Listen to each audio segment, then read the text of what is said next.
Welcome, guys, to Seattle Sports Union. This is Happy Hour. I'm here with Nathan Savage. My name is Abraham DeWeese. We're just going to talk some local Seattle sports. It's been a strange and exciting week. Maybe not as strange as last week, Nathan, when Ichiro was put in the head office, but it was actually the bench coach today with Cervais is out of town for his daughter's graduation, so right. act as the acting manager. Ichiro's the bench coach. Wait a minute. I thought he was special assistant. Does that mean he gets to do whatever the heck he wants to do? I think it means that they don't have the best place for him, but he's Ichiro. He's a legend, Hall of Famer, and they're gonna, open all the ropes for Ichiro. That is strange. What's also strange is Paxton. Well, it's not strange that Paxton got a no-hitter, but it's just kind of one of those strange things where I was inundated with tweets and texts and etc. as I'm driving home on the freeway that Paxton's throwing this no-hitter, and I'm frantically turning to the 710, I think it is. And I don't have that already preloaded, so I gotta find it. Yeah.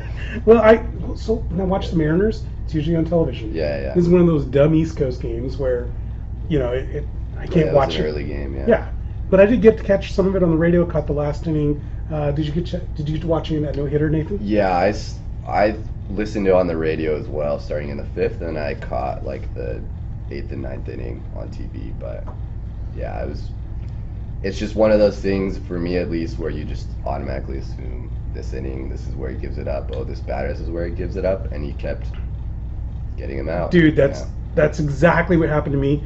I got to a bar where they have TV and off the freeway, and I'm sitting there in the 8th inning, and I'm like, I just screwed this. I just royally screwed Paxton. I'm going to sit down. They're going to give up a hit. But they didn't. No, they definitely didn't. No. But that was exciting. Have you ever seen a no-hitter before? Yeah.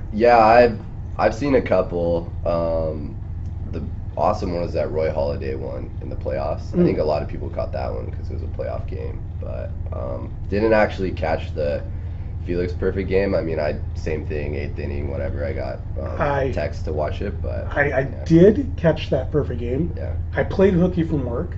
It was a day game, Tampa Bay, and my buddy and I was initially not going to go. I was like, I can't afford the time off. I don't want, but this is when I started thinking look, Felix has no luck at all. I need to see him before something bad happens. In his prime. Yeah, exactly. And boy, did I get rewarded. Who did not reward us this week was Nicasio, the relief pitcher, setup man actually. Second blown save this week. Yeah. What happened, Nathan? Actually, it might be his third blown save. Just going to start the beginning of the season, it seemed like every time he came in, he gave up a run. We weren't in close games, so it was 3 or 2 runs, so that one run didn't matter, and then Diaz would shut it down. But I think he has, in general, looked shaky for a long time. It was more rare when he had that stretch where he looked unhittable, and I just think its bullpens will sometimes go through this. Yeah, but I mean, we can identify one single guy. Yeah, but it's tough because he has the track record. Last year, he led all relievers in appearances and innings pitched for relievers, and he was dominant. He was the Cardinals' closer at one point. So I hope that he comes back to where he's been, but that's what's so tough about relievers. One year they'll be amazing, the next they go down. I hope that's not the case, but yeah. See, I get that he has a history, but doesn't it seem like relievers fall off the table real fast? That once they lose their confidence, they're done for. Yeah. So why aren't teams in Major League Baseball quicker to get rid of these people? He's just worth so. It's so hard to get a good reliever, in my opinion, that is worth the amount of money. You either are overpaying for them or you're getting the lucky season when they have their outlier year, like Pagan last year. But I definitely think Pagan, he was amazing last year. He goes to Oakland, he's terrible. But Nicasio has this track record, and little by little, maybe you move him down, but he has been really solid. He's been that 8th inning is pretty tough, and he's plugged it in. So maybe we move Vincent there, but even Vincent hasn't looked amazing either. So Yeah, Vincent's not been that good. I guess when you put it in that respect, okay, once you get rid of Nicasio, who are you going to put in? Yeah. I mean, if the minors were full of Yeah. replacement players, they'd be up here by now, right? And I mean, relievers this in baseball now are so sought after. It's definitely changed from back in the day where the pitcher would go 9 innings or the relievers would come in and there'd be a big drop off until the closer. A lot of relievers are solid throwing 100 miles an hour. They're very sought after. Well, back in the day, relievers were basically washed up starters, right? Yeah. And that's somebody that wasn't good enough to be a... Yeah. And with certain aces, it'd be surprising if any reliever even came in until the closer. Like if Maddox didn't go 8 or 9 innings, you'd be kind of surprised. So. Do you remember a Mariners player named Brandon Morrow? Yeah. Yeah, he was a starter / reliever.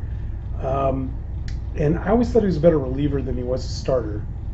But the Mariners kind of sent him up and down through the minor leagues. 1 year they wanted him to be a starter, so go learn to be a starter. Next year, we need a reliever. You can go down to AAA, learn how to be a reliever. And I feel like that messed him up. Well, Brandon Morrow, I think at least to start this year, was a stud. Very sought after, like either closer or setup man. So yeah, well, I mean, teams I like think the Mariners Toronto didn't do the best job, but he's been killing it, Morrow. So yeah, well, teams like Toronto though, and I think he's with the Dodgers now, right? yeah, and at least to start the year, he was their top guy. I So. feel like teams like that know what they want, know what he's good at, and don't try to monkey around with his mechanics. Yeah, and I also think as well the Dodgers, Red Sox, Yankees, they're playing on a different playing field a little bit with money. So they're not as reliant on Brandon Morrow. Maybe the Mariners really needed him to be a starter with our struggles there. The team like the Yankees, teams like the Dodgers, they don't need to put all that pressure on him. They have 15 guys lined up after him, and they can put him in a role where they think he can best succeed. They don't need to say like, oh, you have to be a starter or we need you to pitch this many innings. They can take the time to have the pitcher gain confidence or put them in the exact spot they want them. Right. And, yeah. So the Mariners just took 2 of 3 from the Blue Jays, including that no-hitter, and just an utter beatdown yesterday, which was fun to watch. Oh, yeah. But they stumbled against the Angels. When we've only lost 2 series this year, one to the Astros and one to the Angels. When we lost the series to the Astros, I did tell my friends, don't worry about it, it's okay. The Astros are at a different level. In this game, you have to beat the teams you're supposed to beat and then compete against the teams that are really good. Was it okay that we lost to the Angels? Did you like the level of competition that we brought to them? Or is this a problem? Did what we saw last weekend, was that a problem? The Angels really, they just seem to have people like Diaz's number. I remember last year they had that crazy 6-run comeback against the Mariners in that one game, and they just seem to have the Mariners number. So they really scare me. But I think the 2 hardest teams we played so far this year have been the Angels and the Astros, and we didn't get swept by them. We were fairly close in the games, and we lost the series, but I do think we were right there. And I do think with the way the games are going, I think they definitely deserve to win both those series, the Astros and Angels, but the Mariners are right there. I don't think they're there, and that's what's scary, especially with how the AL is kind of looking. Like the Mariners would be a wild card team right now in the NL, but in the AL, they're a game and a half out. And those top teams, if they can't stay close, stay competitive, they're gonna kind of go off, and Mariners won't be able to catch up. So. Yeah, we're looking at a situation where if all things being equal, everything just keeps happening the way it's happening. Red Sox, Yankees have the lockdown on the number 1 wild card, and then in division. Yeah. It's a slap and tickle fight for the Central. Somebody has to win it. Yeah, and we don't know if the season ended now, the Mariners would have a much better record than whoever won the Central. Yeah. But it's about the Central, not the wild card in that case. So. In fact, I think Cleveland's 500 right now. Yeah. Yeah, okay. And the AL West, the Mariners kind of get booted because the Astros and the Angels have better records. Yeah. And the Astros actually end up being the 2nd wild card the year after winning the World Series. So it kind of makes me think, Nathan, 90 wins won't do it. The biggest thing, yeah, that happened in like 2002, 2003. Yeah. For me, I'm not super worried about those other teams right now. The Mariners are the team that they are. I don't think they're gonna go and sign some crazy offseason or signing that's gonna win them an extra 5 or 6 games to get them to Right. 98 or something. I think you win 90 games, and you normally, if you win 90 games, you're a wild card. If this year doesn't happen, it doesn't happen. But I would think you just stick with your 90 games. The Mariners win 90 games, they should make the playoffs most years. Yeah. So, You can only play the teams on your schedule. You can't play other teams' schedules for them. but it would be classic Mariners if they have this amazing, 90 win year, and then that's the year that everyone else is really good and they don't get in. Yeah. 2002, I think that was Bob Melvin's first year. Okay. And we had Ichiro, we had Olerud, Edgar, all the guys, Boone, all the guys, Yeah, Freddie Garcia. Everyone. all the 2001 guys, and we came up empty and we're cursed ever since then. Yeah. I don't know how this curse I happened. think I think that's the Rally Monkey year where the Angels won the World Series, maybe. It was. And then It was. that was the year as well where the A's had that just dominant team. I think it was like Johnny Mulder. Damon, Giambi, like Mulder. Did they have Mulder, Hudson? Hudson? Yeah. Maybe. Zito. Yeah, I think maybe. Yeah. Yeah. Speaking of Mulder, Hudson, and Zito, we got a new big three. I was looking at the stats this afternoon, and I saw that Morton, Cole, and Verlander all have ERAs under 2.2. You got three pitchers on one team, and I didn't name the colors either, by the way. Keuchel's even And too, Dallas right? Keuchel. Yeah. You got three guys who are 1, 2, and 5 in Major League Baseball in ERA. Even if we do go to the playoffs, how do we break through that pitching rotation? I hope one of them gets injured. Hope one of them has some mechanical issues. Are they catching the Angels? Yes, I think if you look at a season, by the time we get to 162 games, when you have that kind of pitching lineup, it's just that's every day. Pitchers like that, especially in the playoffs, it shines even more. But during a season, when you have pitchers consistently keeping the team to 2 or 3 runs every single game, I think you just win those games after a certain amount of time. Their offense has really struggled. I'm not sure about lately, but when we played the Astros, Altuve was like uncharacteristically having a tough year. But they're just too good of a team to not hit well. Yeah, And if they're gonna pitch like that, which it's not like they're having insane years. Like this is about what Verlander's been lately. Cole is a complete stud.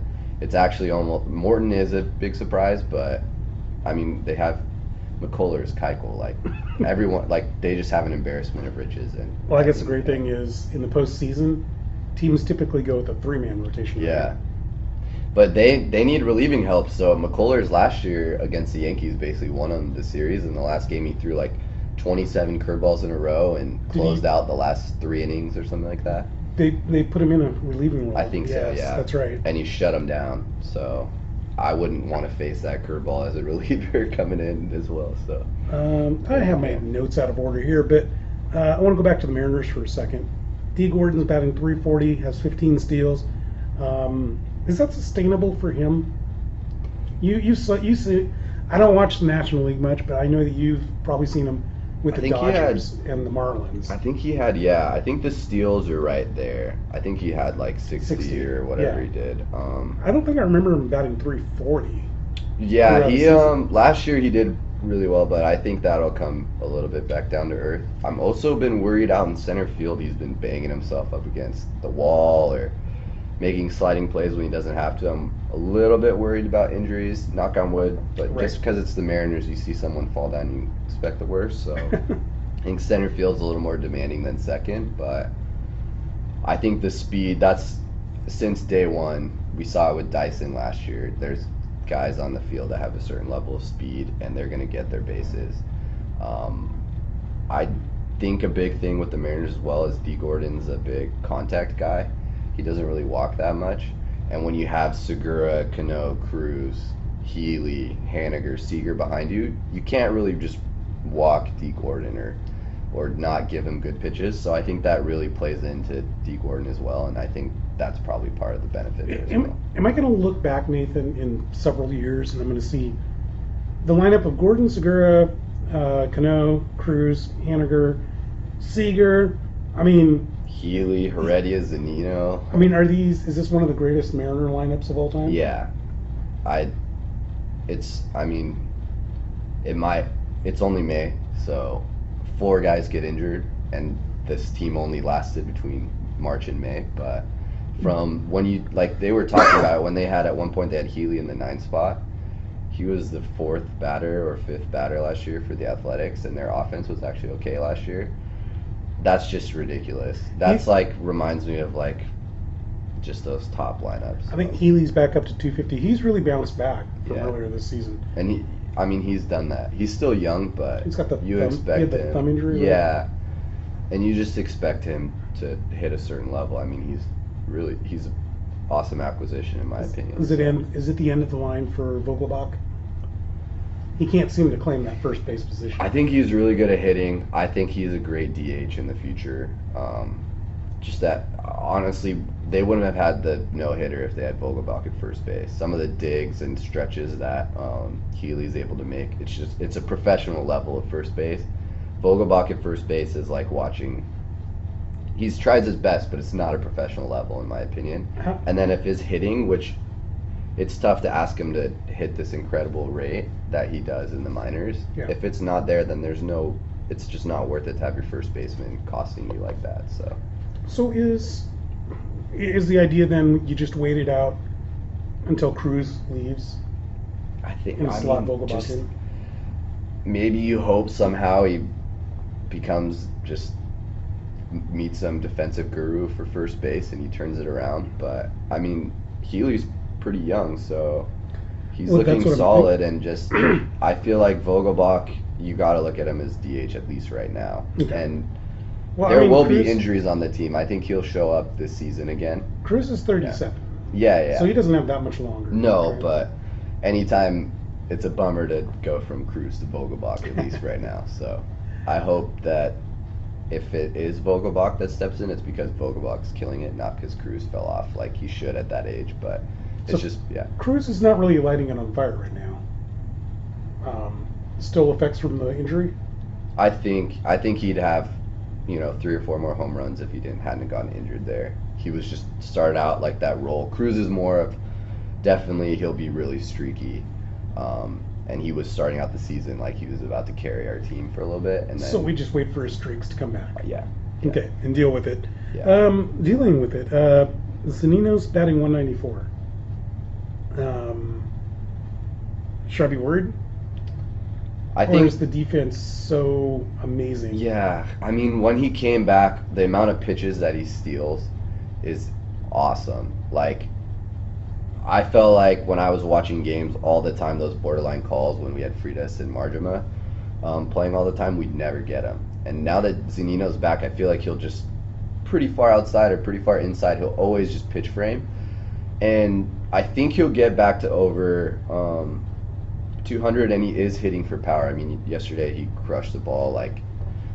Blowers was saying he never seen the ball go that far. So with him, you take his A-plus defense, deal with a bad batting average. Yeah. And be happy with the 20 home runs you get. I think so. Okay. And I think he's in a similar boat to Healy where injuries are very hard with especially a player like Zunino, I think, who takes some time to get into where he wants to be hitting the ball and is a streaky hitter. I think injuries are just really tough on them. So I think he'll build momentum and should get a little better still. Great. Flashback to mid-2000s. It's Red Sox and Yankees again. Yeah. And I sit there and I do nothing but complain and moan and complain and moan that all they ever do is shove Yankees, Red Sox down my throat. I was really into it this week. Yeah. I was really into it. There's something exciting about these teams because both teams have new stars and new heroes. For example, Mookie Betts could be an MVP candidate. Oh, he's right in the picture for sure, yeah. And then Aaron Judge is kind of like the prototype Yankee, from years gone past. He's the big slugger That we've Stanton. And yeah, their team's just stacked. Yeah. So is this good for baseball, having the two flagship teams on top? Yes, Or would you? 100%. As much as I don't like it, or as much as I look at the ESPN articles and quickly don't read them, it's amazing. Baseball, rivalries like this, like Lakers, Celtics. You got Boston Yankees, or Red Sox, Yankees, Red Sox, Yankees. It's just, bottom line, it's great for the sport. People, especially in a 162 game season, they need something to watch. So I've read articles this year, and I understand it. They talk about how you get the Red Sox and you get the Yankees at the cost of the Royals, at the cost of all these terrible teams that we're seeing right now, Miami Marlins, and there's two classes. There's no middle class of teams is what people are complaining about. So I ask again, looking at it from that perspective, is it good or bad? I don't know. Because I'm hypocritical in that I think it's terrible that the Royals are awful, and they have to be because of the market situation. But what did I do this week? I watched the Red Sox and the Yankees. Yeah, I think it just comes back to, once again, it's a business. And I think that's what it comes down to. There is a Milwaukee Bucks, if they win the NBA championship, it's not going to make the NBA as much money as if Cleveland or Golden State or those teams win it. If Right. Boston wins the World Series, it's going to make more money than if Houston or the Royals or those kind of teams win. And I think it always comes back. I mean, I remember when Miami or when Arizona beat those crazy Yankees teams when they were stacked, and I think sports always find a way to come back. The Pistons beating the Lakers, right? Like Sacramento should have beat them that series. Right. I think eventually it'll come back, and right now it seems, because of the regular season, that they're gonna, it's gonna be Yankees, Red Sox all the way to the end. I think there'll be some hiccups along the way. I think very easily some team like Cleveland. So somebody's gonna rise. Cleveland did what last year? Win 20 in a row or something like that? Yeah. That's possible. Key injury could happen somewhere to somebody. Yeah. I mean, let's go back to Mookie Betts again. Leads the majors in home runs, leads in average. But what happens if that's just an aberration? Because he hasn't proven that he could do this before. He was a nice player. No, but he wasn't a superstar. 2 years ago, he was right there. If Trout wasn't in, if Trout had this year he had last year, Mookie Betts would have been MVP. Okay, I don't remember that. Yeah. He's this is another level, and I think he'll come back down. But Mookie Betts was in that place where he had a really good year, and then last year he had a okay year to. Obviously most players would say amazing, but he didn't have that superstar year. Yeah. And you didn't really know who Mookie Betts was, and maybe this year is him reaffirming that he'll be a superstar. Kind of funny, I use a softball bat called an axe. Yeah. And it has, have you heard about this? Yeah, with the axe handle, right? Yeah. And so, I bought it because another player in the league had it. I tried it. I loved it. I bought it, and it's got Mookie Betts his face all over the place. Really? So I wonder if it's that bat. Cruz uses it. A bunch of does players, he? Yeah, a bunch of players okay. use it. So Yeah. It's not hurting, I guess you could say. No. I wouldn't, if I was the coach, I wouldn't want him to not use the axe bat at this point. Thing. Exactly. Yeah. Let's move on to the NFL. Let's talk a little bit of Seattle Seahawks. There is a Stringfellow that is. Damari Stringfellow came back to Seattle. Former Husky, got kicked off the team with Troy Williams, the backup quarterback. Was it? No, it was. I'm sorry. It was Siler Miles. Got kicked off the team with Siler Miles because they beat up a Seahawks fan. Jeez. Do you remember this? Nah. Okay. This is about 5 years ago. Okay. Anyway, they beat up a Seahawks fan after the Super Bowl in the Broncos Seahawks Super Bowl. In the at UW, on campus? Yeah. No, on the Ave. Oh, okay. That's the same thing. Yeah. So the story is Damari Stringfellow, Siler Miles, they came out of a bar. they're wearing their Broncos gear because both of them are from Colorado. Oh, okay. And some. Well, let's not say that they're terrible because I'm sure they're provoked. Yeah. After that butt kicking in the Super Bowl, I'm sure some Seahawks fan popped off, and so they got into a scuffle and got kicked off the team, which is very hard to do in Sarkisian era Huskies. You got to do something really bad for him to kick you off.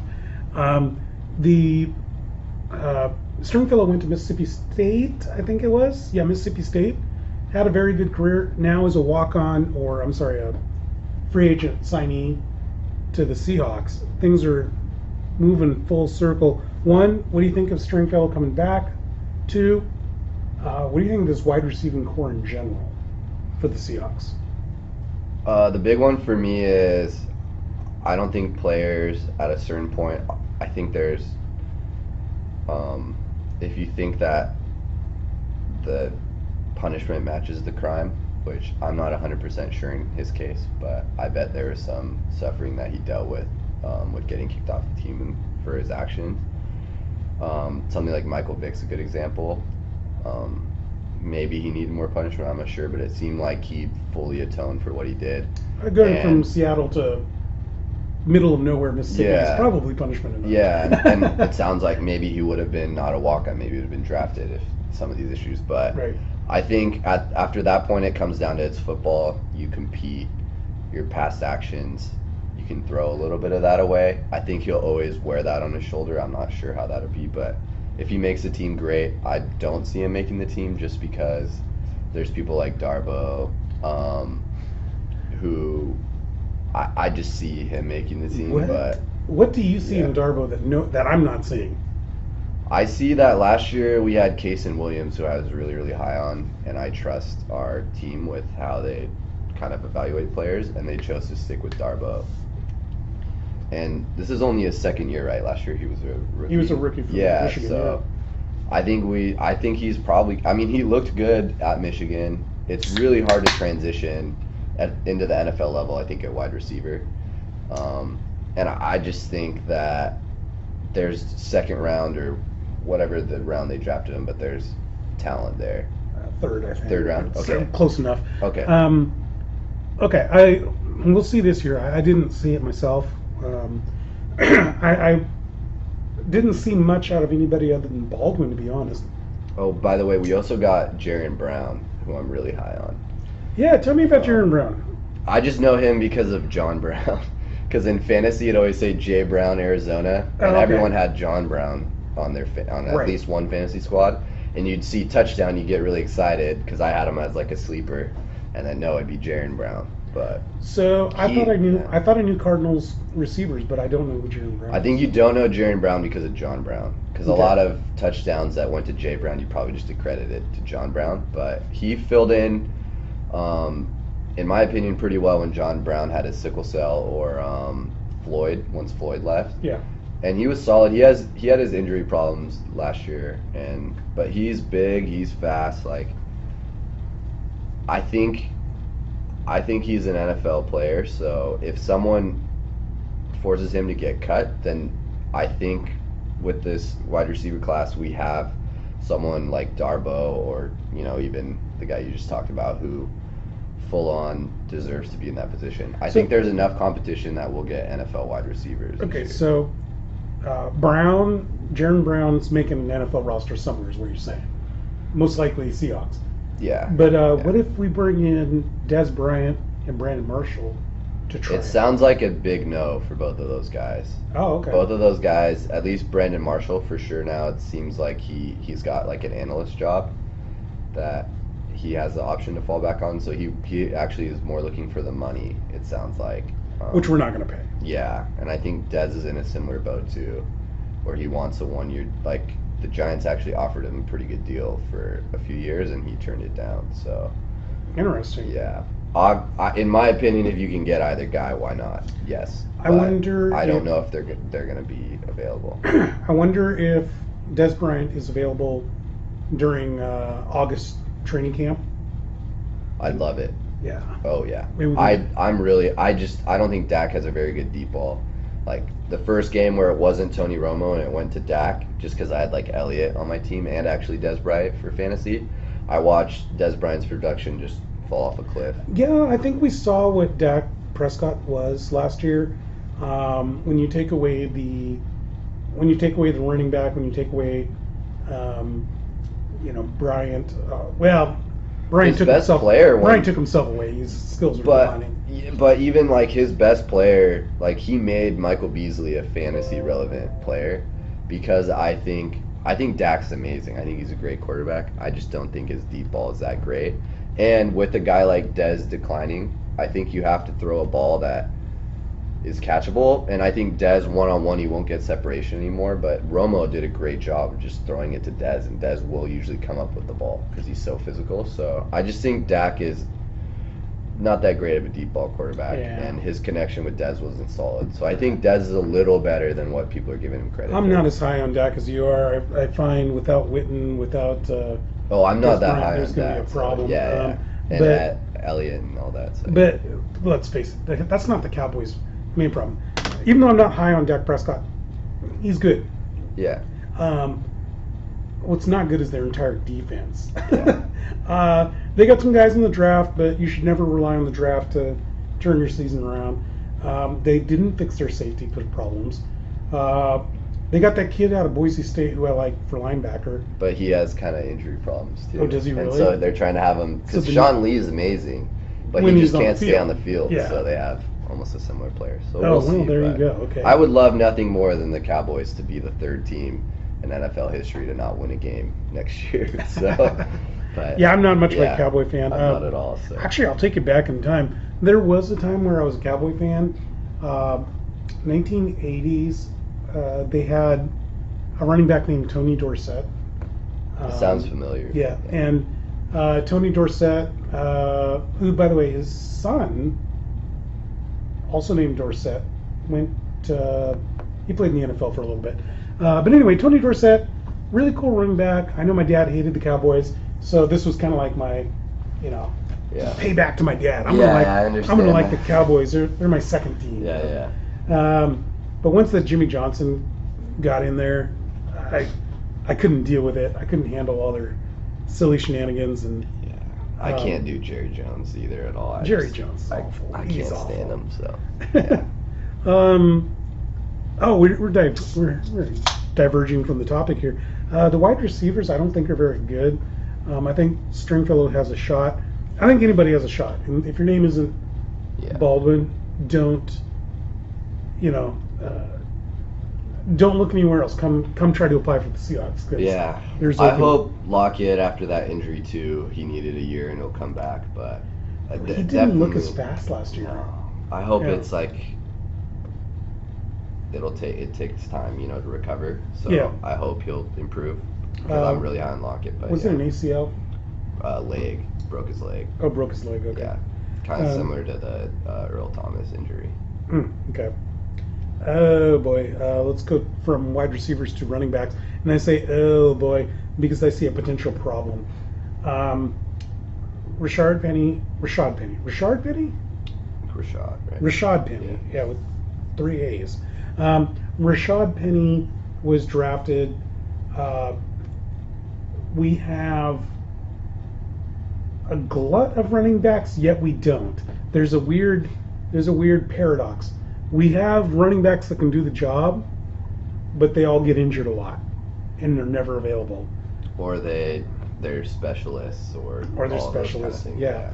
So, if we were in a situation where Carson, what's the guys from Notre Dame? Procise. If you were to say, okay, these guys are not ever going to get injured, and then also give you I'm blanking on my running backs. The scat back that we have, that's a good receiver. Oh, McKissick. Yeah. So if you were to give me Carson, McKissick, and Procise, I'd be like, we don't need Penny. Those guys are good enough for me. And Davis, who I think they're going to try to make a fullback, by the way. Oh, really? Yeah, okay. yeah. Also, okay, he'll stay around, you think? I think so. Okay. If he can make that transition to fullback, which not everybody can, I think he's got a job for quite a while. Okay. Especially in this Brian Schottenheimer regime. But anyway, getting back to the running backs, what happens if Penny's here and we end up dropping somebody like Procise or Carson because there's too much? I think it would be between, so Penny is rated almost the worst running back in pass blocking in the draft. He's a terrible pass blocker. So he's That's out something on you could 30. improve on. But yeah, so I think it would be more like between Procise and McKissick. It would be a huge bummer to lose McKissick, but it probably would be they'd keep Procise. Yeah, that's where I'm bummed out is I feel like Carson or Davis were only keeping one, and then I feel like McKissick and Procise were only keeping one. And I'd hate to give. See, I think I'd give up on Procise, but I think you're right. I think the Seahawks would rather give up on McKissick. Just because of if he can somehow stay healthy, Yeah. he's worth more. He's worth 0 when he's not healthy. So I like McKissick was our only running back to score a touchdown last year. That's right. And then I'd hate to give up on Chris Carson. He's got to stay. There's no way they're dropping him though. I mean, maybe if his injury is really bad, but Yeah. just from last year, I think he's almost guaranteed a spot. Well, how many running backs does a team normally keep? 3. Yeah. Okay, so Penny, he's not going anywhere. McKissick, Procise, Carson, and Davis. So 2 guys have got to go. Yeah, right? I don't know. Maybe if they make him fullback, then you keep another one. But Interesting. Yeah. Well, one person's definitely gone. I think two are Yeah. almost definitely gone. Yeah. Well, But maybe McKissick is our returner. Something like that can happen too. you know what? Maybe move Lockett out of kick returning. Yeah. Maybe. But I thought wasn't Rashad Penny kick returner? You're definitely right. He Yeah. has the record, I think. Yeah, I think he set the record for kick return, punt return, touchdowns. No, that was Dante Pettis that set the record for punt Oh, return. okay. Well, I know then he was up there. Like highlights that I was watching, they're talking about the record. with Well, yeah, Penny, he so- had, I think 4 in 1 year. Yeah, Yeah, and and that's- I know he had 8 or 9 total or something like that. So All right, so let's stick with special teams. Talk about Michael Dixon, the Australian rugby player who's a punter, and we traded up to get him.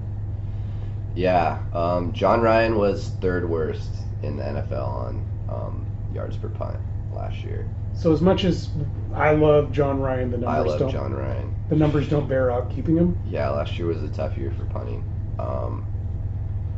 Basically, the second you draft that guy, almost no matter what, even if John Ryan has a career year punting the ball in training, like he just destroys the ball.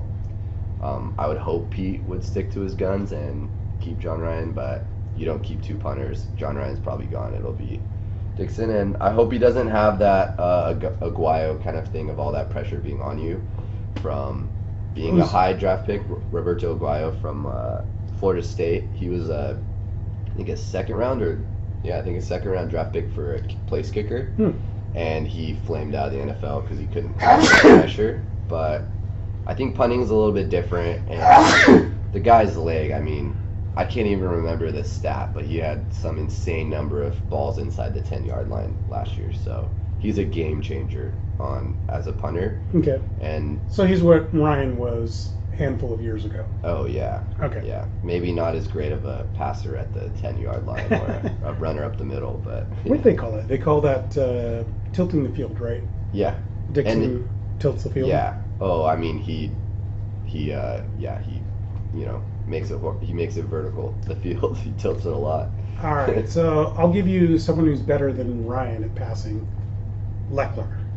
Oh, I'm sure. I The mean, Rams Ryan. Leckler. Right. That was. I'm not saying that was a very good pass. Maybe he had just awareness and great deception for John Ryan. Yeah, Leckler. What's his first name? Shane Leckler, former Bothell High School quarterback.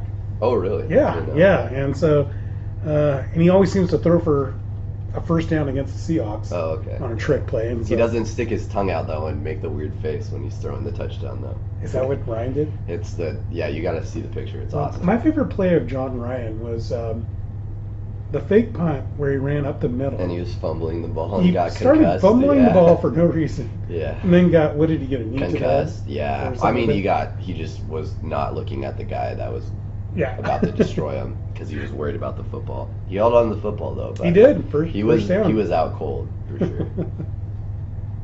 Yeah. That had another funny picture of his face, like, making a weird expression. I want that as a poster. Yeah. Most people have the Legion of Boom poster with Sherman Thomas and Chancellor running. Yeah. I want John Wright. The past one, too. They have him and his wife. I think his wife's a comedian. They have, like, the best Twitter. They're just awesome people. Okay, I gotta check that out. It's a huge bummer that he's not on the team, but Is he officially dropped? he's officially dropped. Okay, all right. It's, in the least official way, I guess. Oh, But okay. you draft a punter Let's that face early, it, he's fifth out. round- Yeah, yeah, you don't fifth round keep punter, two you're not- punters. yeah. Speaking of the Rams, Shane Lickler, I heard today that the Rams petitioned the NFL to go back to their 1980s, 1990s Los Angeles or Anaheim Rams, or what, I forget what the hell they were called. LA Rams outfits, the traditional Eric Dickerson, Yeah. yellow and blue. NFL denied him. What's going on, Nathan? Why can't teams get the uniforms they want? I don't know this specific case. The big one for me, though, is the NFL is very strict about helmets for some reason. They want all teams to not, there's been a Seahawks kind of old school throwback look with Russell Wilson going around with, the silver helmet. Mm-hmm. And for some weird reason, the NFL has this rule still of you have to keep your helmet the same. You can change the stickers and the decals on it, but the baseline helmet has to stay the same. So I don't know if this doesn't make any sense. That makes no sense I to me at know. all. I don't know why it's still a rule, but that's why if you see a Seahawks throwback night, it can't be a silver helmet. It has to be that blue helmet. Why can't they just paint it? I know. You just I don't dip know. it in I don't paint. know the reason, or even just use stickers. They make stickers that would go over, but Right. it's still a rule in the NFL. I don't know why, but My God, that's dumb. That Yeah. is really dumb. it might not be a part of this problem. Maybe it's some history they don't want to. Who knows the full story? But NFL has some weird rules. I think it's similar to not to go into politics, but there's probably some pretty weird rules about moose or whatever in some of the states here still that just haven't been changed, and the NFL hasn't really been able to change that rule, which is a huge bummer. Okay, well, I can't let this one go. The Seahawks can't wear their 1980s, 90s silver helmets because they can't paint a helmet silver? I think there's just a rule that there's some rule in the NFL that makes them keep the baseline helmet the same. You can do throwbacks and you can change the decals a little bit, but your helmet that you're wearing has to basically stay the same. So I think even the Steelers B uniforms, maybe they want to switch up the helmet, but they got to wear the same helmet. So Well, that's fine, but I they mean, just take the sticker off. does painting the helmet silver cause more concussions? I think it's it's the NFL this day and age. You can buy 4 helmets. You can have the same exact helmet in each different color for every. You could buy 16 different helmets for every player to win. I think it's just one of those outdated rules that needs to be changed, and it's going to take way longer than it should be to change it. Change is in the air. We saw the Browns, who went winless, all of a sudden become the darling of all the sports pundits, all the sports writers out there like you and I. Right now, everybody is on their bandwagon and ready to see them as a wild card team. Are you buying it? The reason I'm not buying it is Hugh Jackson. You don't like the coach? I think they were definitely not an 0-16 team last year. The year before, they weren't a 1-15 team. Their talent is there. I mean, they've had the number 1 draft pick for a long time. They have had decent quarterbacks. Brock Osweiler, he's no amazing player, but he's a decent player. I mean, he was whatever it was, $24 million. He demanded that. That's a player that can win you some games somewhere along the line. Even with I don't know, they had a weird decision with Kaiser. They're definitely tanking, but I still think Hugh Jackson's a terrible coach. I'm just not on the Hugh Jackson train. The team last year, they had no business being an 0-16 team. How come he didn't get fired? I think because of probably the tanking line. I think he's saying, well, we weren't going to contend for the playoffs anyway, so I tanked to the best of my ability. What better way to tank than losing all games? But So you think they might have been like, hey, owner, wink, wink, nudge, nudge. yeah, and I think this year, if they underperform, which I just see them doing, number one, because it's Cleveland. Number two, I'm not that high on Hugh Jackson. I really liked him at Cincy. I thought it was a great pickup for Cleveland, but I just don't see it, and I think if they underperform, which I see them doing, he'll get fired, and then maybe they can change. But The talent is on the field. Tyrod Taylor's a playoff quarterback. Amazing wide receiver core. They have Carlos Hyde, who I'm really high on from the 49ers, as long as he can stay healthy. They lost Joe Thomas, which is a bummer, but Myles Garrett, their defense is solid, But, I mean, they really screwed up on the draft. They picked a cornerback way too high. But it's still, even if he's way too high, it's still a first-round pick on your defense that already has people like Myles Garrett, already has very solid D-line, already has strong players. So even though he should have maybe been the 20th pick of the first round, that's still a first-round pick that's sitting there on your team. So yeah, I do think though that was they had Minka Fitzpatrick available at 4 and they took Ward. So I don't know. That's an interesting one. I would have taken. I like Fitzpatrick, but I think I like that Florida State safety, and I can't remember his name. I liked him a little bit better. Oh, okay. I know I would have liked them to take Chubb for the same reason that the Broncos took Chubb. Oh, I thought the Browns you take Myles Garrett and you have Chubb, like, game over. I would have, if I were them, I would have taken Barkley 1, Chubb 4. Really? Yeah. Oh, okay. Yeah. And just trusted Taylor. I think Tyrod Taylor is a good quarterback. Yeah. I don't know why the Buffalo Bills head coach hates him. That's all there is. It's hate because I can't figure. Oh yeah, and they picked the perfect guy to ruin their just 100% upside. Like played in whatever Big Sky Conference I think Wyoming is and looked terrible last year. No, Wyoming is D1. I think Big Sky is D1 though, right? No. Oh. Okay. Whatever conference they're in though. So guys, I went to Eastern, so I know Big Sky. Oh, you're right. You're right. By the way, Nathan, I did give you Western. Oh yeah. Top billing today. Okay. There you go. But no, they're Mountain West. Or okay. Like that, yeah. But just in a conference that's not super competitive, especially compared to guys that Mayfield, Darnold, Rosen are playing against. Yeah. He looked terrible last year. He did not blow up the competition like a Carson Wentz did, and it's just his arm strength. What's his name? Josh Allen. Yeah. Josh Allen. I just think you have. I don't know. We can get into it for a long time. They're looking for Wentz 2.0 is what they're looking for. And they did Tyrod Taylor dirty. Like, they made the playoffs even with a game where in the first half their backup to Tyrod threw 5 picks because they benched him. Peterson. Yeah, Peterson threw 5. Yeah. Set the NFL record, 5 interceptions in one half. Yeah. But I thought Tyrod Taylor was good, and I think he's really good, yeah. And if the Bills were smart, they would have kept him and done something else. But I don't know. We can just let the Bills. I think Cleveland. How many people are gonna say, it's that time of year in the NFL. You want to find the dark horse, and what better dark horse than the 0-16 team to pick? And right. I think Hugh Jackson's just not a good enough coach to take him. I would be stoked as a Mariners fan because I feel like I relate to Cleveland with their struggles. So I love their players. Honestly, I like the team. I don't see it. They're in the AFC North.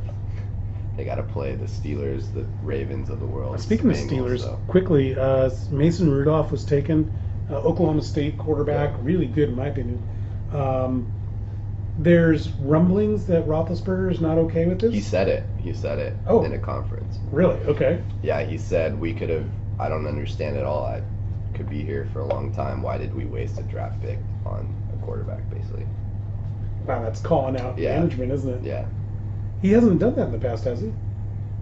He's kind of an a-hole. Okay. Yeah. Right. I mean, the only reason he did it his first year, I remember it. He was the backup to, I think, Maddox, and he stepped in, replaced him, won a bunch of games, and he was almost going to retire last year. People weren't sure if he was going to play this year, so I Then why think is it's he just spouting off about this? If he's about to retire, I think it's just the same as the Brett Favre thing. Brett Favre didn't talk to Aaron Rodgers the entire time they were teammates because you don't want to, that you're looking the end of your career in the eye when you look at Mason Rudolph as Big Ben, and you don't want to, you want to do the Ichiro. You want to live for, you want to go forever. You have to look at your mortality when you do that. So well, this kind of also reminds me of when Mike Holmgren, they had been looking at him as retiring, right? And they put in God, what's his name? Mora. Mora, thank you. Mora, yeah. They put in Jim Mora, and Holmgren got upset that they hired Mora as the head coach. It's like, no, you already said you were going to retire. Like, you can't undo this. I mean, same with Roethlisberger. If you're spouting off about it, the team's got to do something. I mean, even the biggest dynasty in football, the team that just can't help but do everything right every time, even they kind of made a mistake with Garoppolo and Tom Brady. Like, Garoppolo looks awesome, and they don't really have a backup for Brady, and I think it's just this transition of having an amazing, one of the best quarterbacks you've ever had, but eventually they're going to fall off. Why not have an insurance policy? Yeah. But when you have an insurance policy for a guy that thinks he's invincible, it looks kind of bad, and they get upset, your franchise quarterback. So We've got a few minutes here left. I want to switch over to the NBA and stop talking about diva quarterbacks. Raptors fired Dwayne Casey today, former Seattle Supersonic assistant head coach. They just out and out dumped him. What? Just a couple days after he got NBA Coach of the Year? Yeah, that was with the other coaches, but so it's not the official announcement. Oh, okay, but still, I think he'll win it though, and it's gonna be, I think I'd vote for him just to. Yeah, I know one person who's happy is probably LeBron James. I think that Toronto team was scary. I think we all knew that was scary. So he's guilty of what? Not beating LeBron James? Yeah. What he's supposed to do? I mean, I think we've seen it. We saw it before with, teams getting blown up like the Phoenix Suns when they lost to Michael and the Bulls. I think your fan base wants to see a title, but the problem is you have LeBron James staring you in the face. I mean, how many teams have we gone through? Like Boston, right, with Doc Rivers getting fired. Indiana, when they had Paul George, Stevenson, Granger, that team. Just this long list of teams that keep that Atlanta team. Budenholzer's out now too. Like Korver's now cap.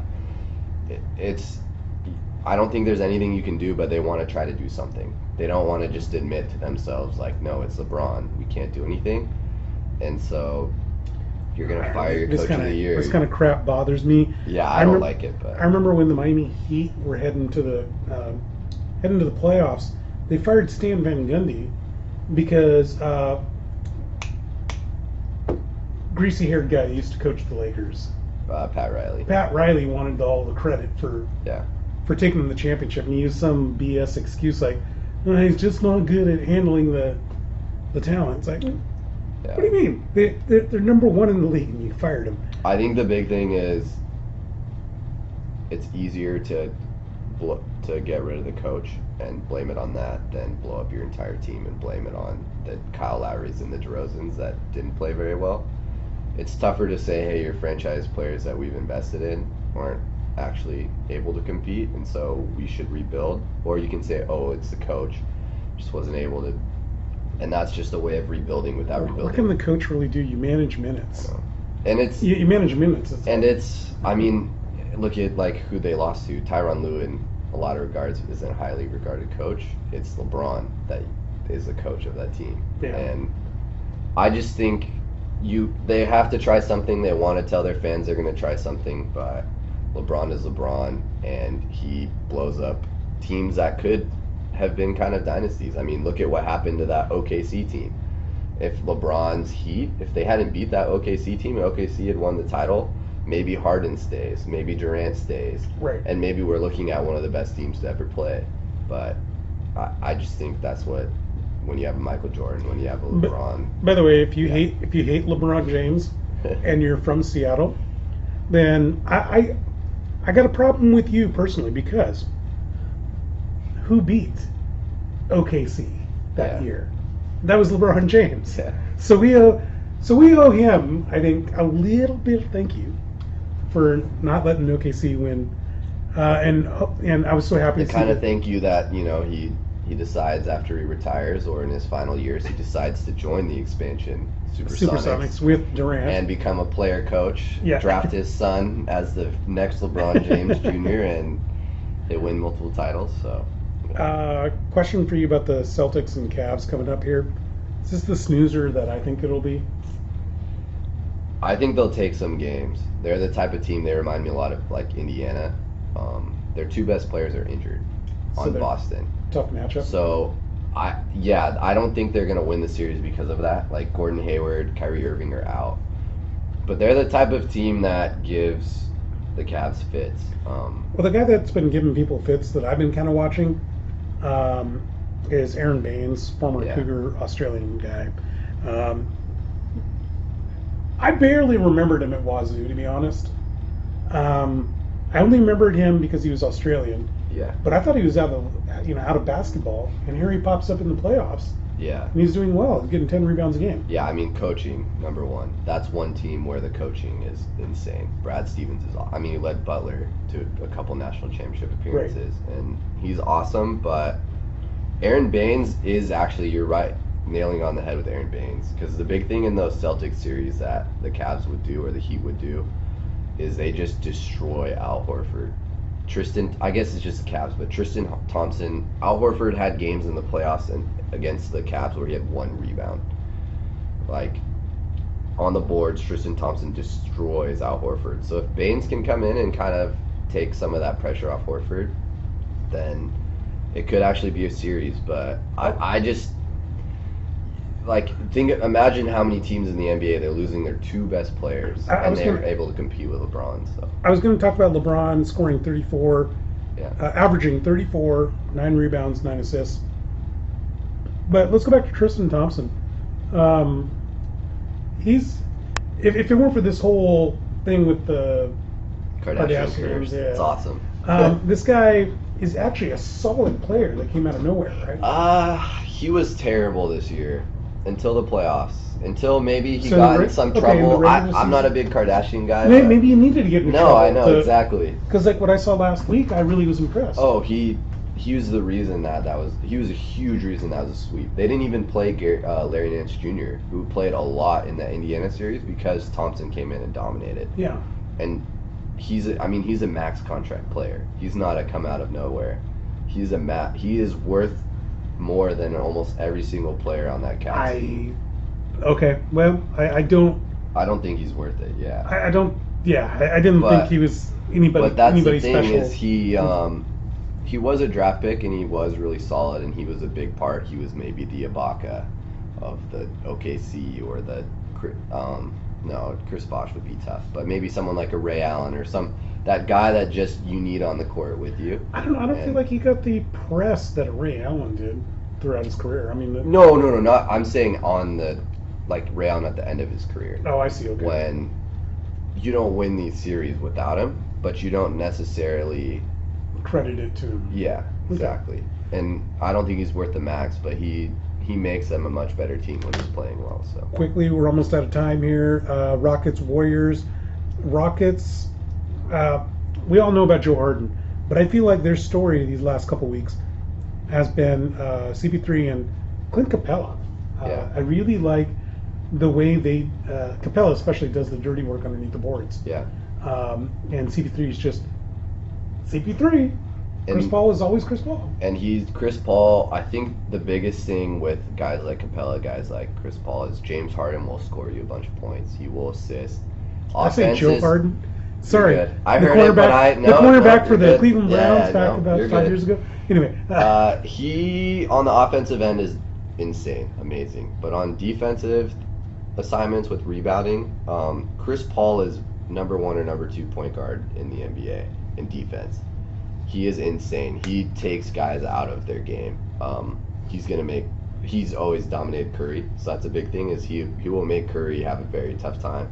And then when you have Capella on the boards, it's just these facets of the game that James Harden isn't necessarily super good at. Like someone like LeBron, where he's getting 9 assists, 9 rebounds, 34 points, amazing defender, blocks, all that.